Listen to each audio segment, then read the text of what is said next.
All too often people complain, go, my team doesn't do anything. They get everything wrong. They can't do anything without coming to me. The question I ask you is, did you facilitate that? Now, we all believe we're important, but how important are we? Could your practice run without you? If it could, you got a well-running system. If it can't, that's a problem. We've got several stressors in our life. We've got a great profession, but we've got to deal with overhead. We've got to deal with productivity. We got to deal with team members that are outside of our control sometimes. And the great news is all of these issues are addressed in depth in this year's curriculum at Entrepreneur Summit. So please go to opsummit2023.com, sign up for the meeting that's almost sold out, that everybody's going to be talking about, that you really need to be at to be your best practice with the lowest stress and highest profitability. opsummit2023.com. Please join me there so that I can take care of you even better than you take care of your patients. Hello there, entrepreneurs, and welcome to another episode of 5 Minute Friday. So hopefully my production team put out part one of meetings to explain to you, you need an integrator who's going to run it. You need to not do committee work there. It needs to be stepwise. And I want to tell you about one thing. Again, I'm borrowing a lot from EOS because I'm really going through it again to effectively run better meetings, better organization, better production, and all those things. The other thing you need to have that your integrator who runs the meeting needs to have is a scorecard. Now, what is a scorecard? Sounds really easy. A lot of practices use it in their morning meeting, and that's great. A lot of people use it in their weekly meeting or their annual meetings.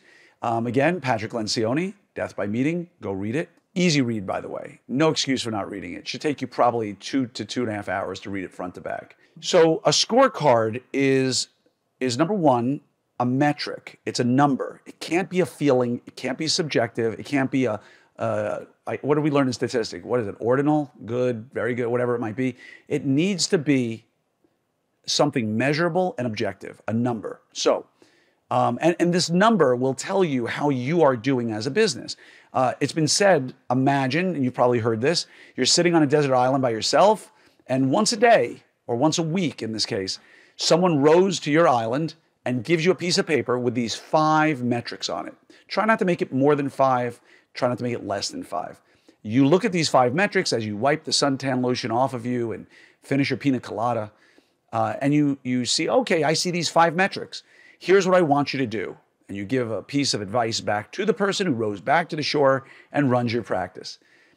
Find out what are the 5 most important metrics for your practice, for you to effectively make decisions and steer your practice in the right direction.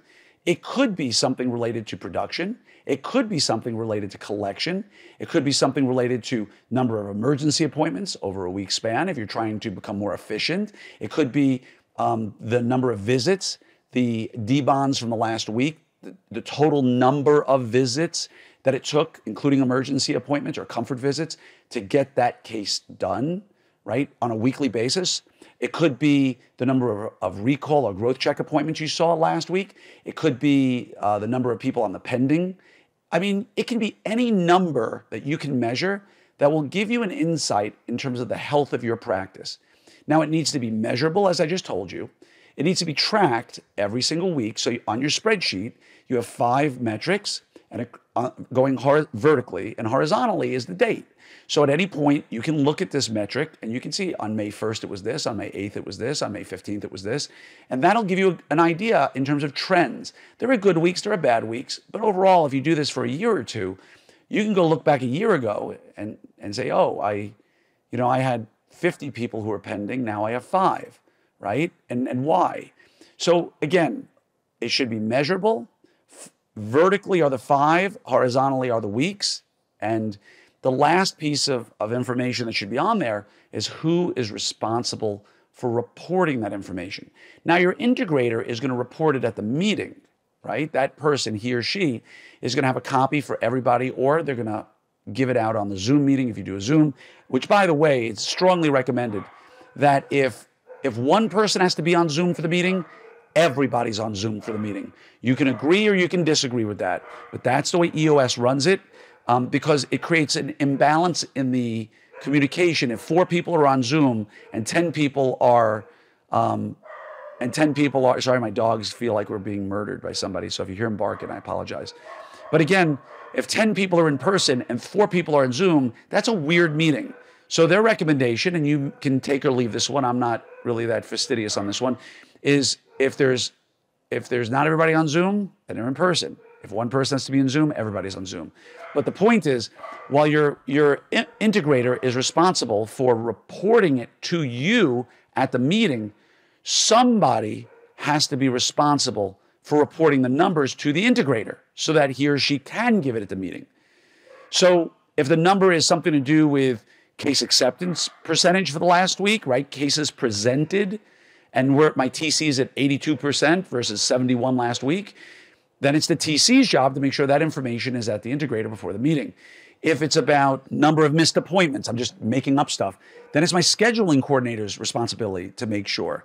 If it's the number of comfort visits, then maybe it's my lead assistant, my clinical manager's responsibility. It all comes down at the end of the day to whose responsibility is it to report it to the integrator, whose responsibility it is to make sure that it's reported at the meeting. And you're reading into something here, hopefully. Hopefully you're hearing a theme. And the theme is responsibility. See, all too often people complain, go, my team doesn't do anything. They get everything wrong. They don't do it. They can't do anything without coming to me. The question I ask you is, did you facilitate that? Now, we all believe we're important, but how important are we? If tomorrow, God forbid, you just ceased to be on this planet, let's be nice about it and say you were abducted with your loved ones to the greatest planet in the universe where all your dreams come true.